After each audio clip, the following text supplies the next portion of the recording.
అధ్యక్ష,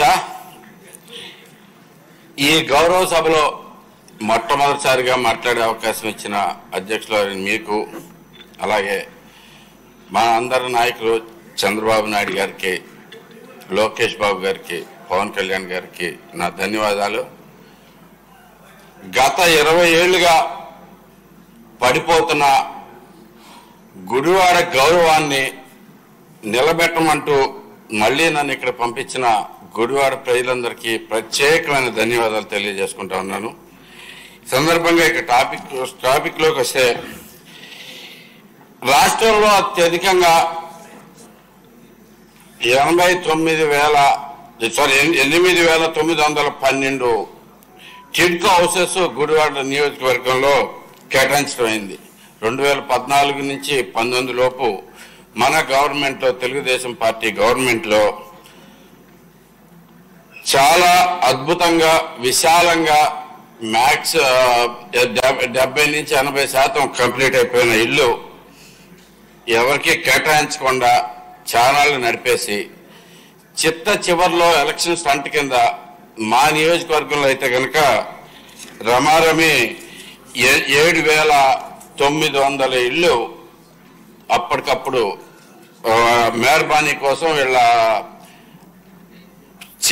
అప్పటి చీఫ్ మినిస్టర్ని పిలిపించి పెద్ద ఎటు కానీ అంటే ఏమాత్రం సంబంధం లేని రాజశేఖర రెడ్డి గారి విగ్రహాన్ని అక్కడ ప్రతిష్ఠించడం కోసం కేవలం రంగులేసి హడావుడిగా జనాలందరికీ 7,900 ఇల్లు ఇచ్చేసినట్టుగా ప్రకటించడం జరిగింది.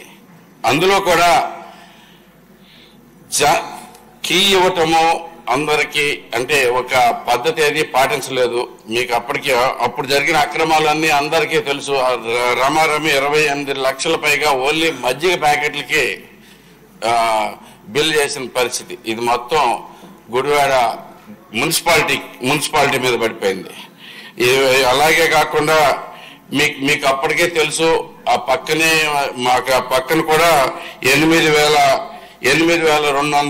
ఇల్లు సెంటు స్థలాలు కూడా ఇవ్వటం జరిగింది ఎన్టీఆర్ నగర్. ఇప్పుడు ప్రస్తుతం దానిలో కూడా మట్టి ఫిల్లింగ్ లో కూడా చాలా అక్రమాలు జరిగినాయి అధ్యక్ష. దాని మీద కూడా దయచేసి విచారణ చేయాలని చెప్పి సభ ద్వారా కోరటం జరుగుతుంది.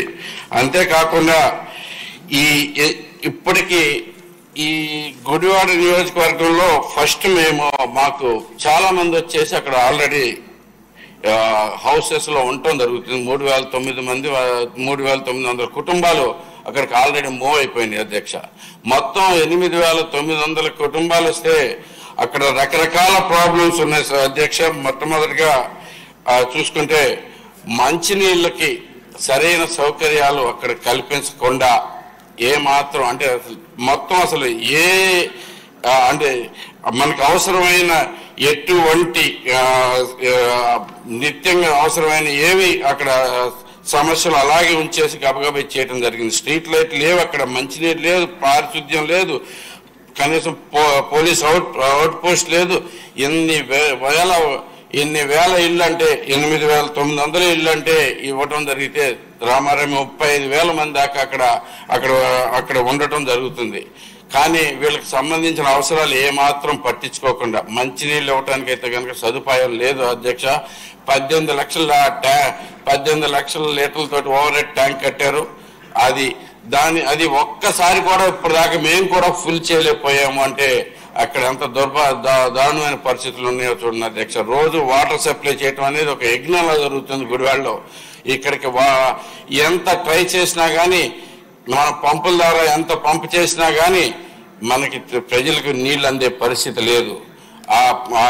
అదే కాకుండా స్ట్రీట్ లైట్స్ మెయింటెనెన్స్, ఈ బదిలీ కార్యక్రమం అయితే కనుక మున్సిపాలిటీకి హడావుడిగా బదిలీ చేసిన కార్యక్రమం అయితే కనుక చాలా మొక్కుబడిగా జరిగిపోయింది. వచ్చిన వాళ్ళందరికీ తాళాలు ఇవ్వటమే ధ్యేయంగా జరిగింది. కానీ దాంట్లో మౌలిక సదుపాయాలు ఉన్నాయా, ఏం అవసరం అవుతుంది, ఎలా చేయాలి అనేది ఏ మాత్రం పట్టించుకోలేదు. ఆ గవర్నమెంట్కి పని ఎలా చేయాలనేది కూడా తెలియదు. ఇవి దీనిలో అత్యధికంగా ముందు మనం పట్టించుకోవాల్సిన విషయాలు ఏంటైతే కనుక నేను ఎక్కువ సమయం తీసుకోకుండా అందరికీ చెప్తాను. ఎందుకంటే ఈ రాష్ట్రం మొత్తం మీద అత్యధికంగా టిటి హౌసెస్ లో ఆల్రెడీ నివాసం ఉంటుంది గుడివాడలోనే. కాబట్టి ఈ సమస్యలు సహచర ఎమ్మెల్యేలు అందరికి కూడా ఈ ప్రాబ్లమ్స్ త్వరలో ఫేస్ చేస్తారు. ఒకసారి ఇవ్వగానే వీటి మీద ప్రధానంగా దృష్టి పెట్టవలసిందిగా కోరుతా ఉన్నాను. మన గవర్నమెంట్లు ఇచ్చిన వాళ్ళందరికీ క్యాన్సిల్ చేశారు అలాట్మెంట్స్ అన్ని. అలాట్మెంట్స్ తాలూకా డబ్బు వాళ్ళు కట్టిన 50,000 డీడీలు కానీ 25,000 డీడీలు కానీ అలాగే ఉండిపోయినాయి. వాళ్ళకి వెనక్కి కూడా ఇవ్వలేదు. దాని మీద వెంటనే ఇమీడియట్ గా దృష్టి పెట్టాలి అధ్యక్ష. బ్యాంక్ ఇన్స్టాల్మెంట్స్ కట్టమని చెప్పి బ్యాంకుల నుంచి చాలా ఒత్తిడి వస్తా ఉంది. చాలా అంటే 8,900 3,900 మంది ఇళ్ళు అక్కడ ఉండటం జరుగుతున్నా కానీ మిగతా వాళ్ళందరూ కూడా ఆల్రెడీ అలాట్ చేసాము అనే దృష్టితోటి బ్యాంక్ వాళ్ళ దగ్గర నుంచి పెద్ద ఒత్తిడి వస్తుంది అధ్యక్ష. దాని మీద వెంటనే చర్యలు తీసుకోవాల్సి కోరుతా ఉన్నాం. అంతేకాకుండా ఈ 35,000 నుంచి పక్కన ఉన్న PMAY సెంటు స్థలాలతో కలుపుకుంటే 17,000 మంది గుడివాడ ఒక్క నియోజకవర్గంలోనే ఒకే చోట నివాసం ఉండేదానికి మంచినీళ్ళ సదుపాయం ఏర్పాటు చేయాలంటే మస్ట్ గా SS ట్యాంకులు, క్లీనింగ్ ఫెసిలిటీస్ పెట్టి అక్కడ కూడా దాని మీద వెంటనే యాక్షన్ తీసుకోవాల్సిందిగా కోరుతా ఉన్నాం అధ్యక్ష. చాలా ఇంపార్టెంట్ అది. ఈ పారిశుద్ధ్యం చూసుకుంటే పారిశుద్ధ్యంలో అయితే కనుక చాలా దారుణమైన పరిస్థితులు నెలకొన్నాయి అధ్యక్ష. బేసిక్ గా మీరు కొంచెం ఇంపార్టెంట్ అధ్యక్ష, ఎందుకంటే మేము ఆల్రెడీ ఫేస్ చేస్తాం. త్వరలోనే సహచరులు అందరూ కూడా ఈ ప్రాబ్లమ్స్ ఫేస్ చేస్తారు అధ్యక్ష. అందుకని చెప్తా ఉన్నాను. మీరు ఒకసారి చూడండి, ఎంతో అద్భుతంగా కట్టిన ఇళ్ళు ప్రస్తుతం అయితే కనుక మురికి వాడల కింద తయారవుతా ఉన్నాయి అధ్యక్ష. ఎక్కడ చూసినా గానీ మనకి కనీసం మనకి పారిశుద్ధ్య కార్మికులను ఏర్పాటు చేసే అంత మనీ కూడా మా గుడివాడ టౌన్ లో కూడా లేదు అధ్యక్ష. అందుకని అక్కడ అర్బన్ హెల్త్ సెంటర్ కావాలి అధ్యక్ష, పోలీస్ అవుట్ పోస్ట్ కావాలి అధ్యక్ష, గవర్నమెంట్ వివిధ కార్యాలయాలకు కావాల్సిన అవసరం ఉంది అధ్యక్ష, రైతు బజార్ కావాలి అధ్యక్ష, స్కూల్స్ కావాలి అధ్యక్ష. అంతేకాకుండా ఇంతమంది అంటే ట్రాన్స్పోర్టేషన్ కూడా చాలా కష్టమైపోతుంది అధ్యక్ష. ఒకే చోట కాన్సన్ట్రేటెడ్ గా ఇంతమంది ఉండటం వల్ల వాళ్ళకి సరైన ట్రాన్స్పోర్టేషన్ కూడా ప్రొవైడ్ చేయాల్సిన అవసరం ఉంది అధ్యక్ష. ఎందుకంటే అటు నుంచి వెళ్లే అంటే డెడికేటెడ్ ట్రాన్స్పోర్టేషన్ కూడా అవసరం అధ్యక్ష. వీళ్ళందరూ రోజు పని కోసం గుడివాడ చుట్టుపక్కల వీటిలన్నిటికీ రావాలి అధ్యక్ష. అన్నిట్లోకి ఇంపార్టెంట్ గా దీనిలో ఇవన్నీ తీసుకున్నా కాకుండా ఇంకొకసారి ఒకే ఒక్క విషయం, వెంకయ్య నాయుడు గారి చొరవతోటే మనకి మా గుడివాడలో ఎన్ని కార్యక్రమాలు ఎన్ని హౌసెస్ ఎప్రూవ్ అవటం జరిగింది అధ్యక్ష. ఆయన కూడా ఈ సభ ద్వారా మా గుడివాడ ప్రజల నుంచి థ్యాంక్స్ చెప్పుకుంటూ సెలవు తీసుకుంటున్నాను అధ్యక్ష. Thank you very much. ఇప్పుడు ఆపరేషన్ లేకుండానే మోకాళ్లకు ప్లాస్మా ట్రీట్మెంట్. మీ ఆర్థోపెటిక్ సమస్యలన్నిటికీ రోబోటిక్ టెక్నాలజీ ద్వారా తక్కువ ఖర్చుతో శాశ్వత పరిష్కారం. Free consultation. ప్రతి ట్రీట్మెంట్ పై 20% డిస్కౌంట్.